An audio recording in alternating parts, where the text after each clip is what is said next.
Hello students.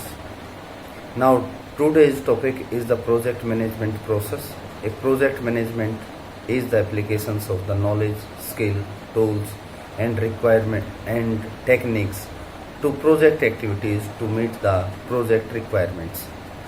Project management process consists of the following four stages.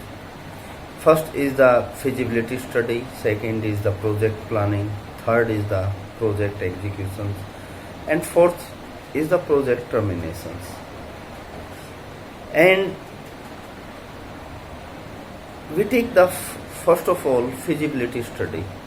Basically, feasibility study explore the system requirements to determine project feasibility.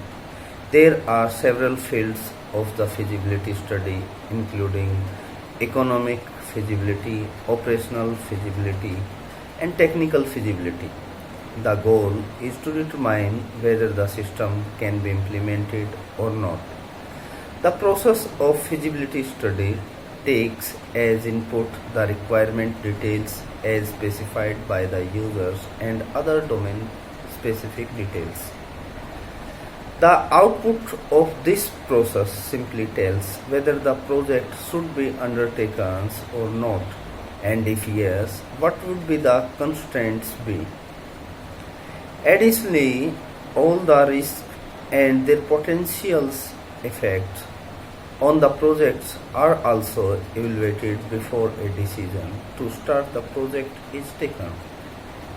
Now, the second phase is the project planning.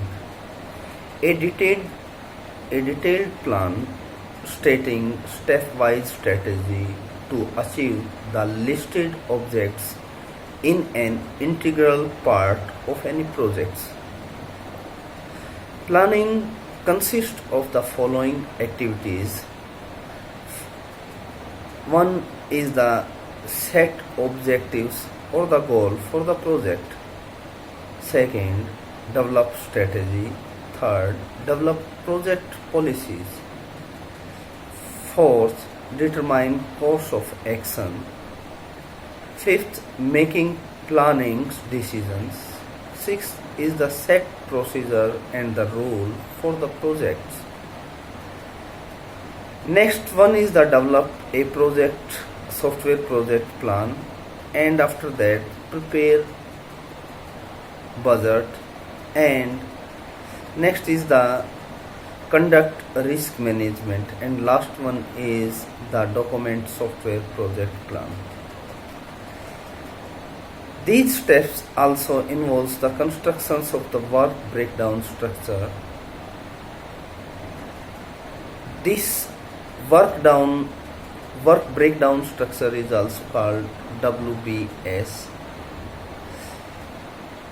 They also include the size, efforts, schedules, and cost estimation using various techniques.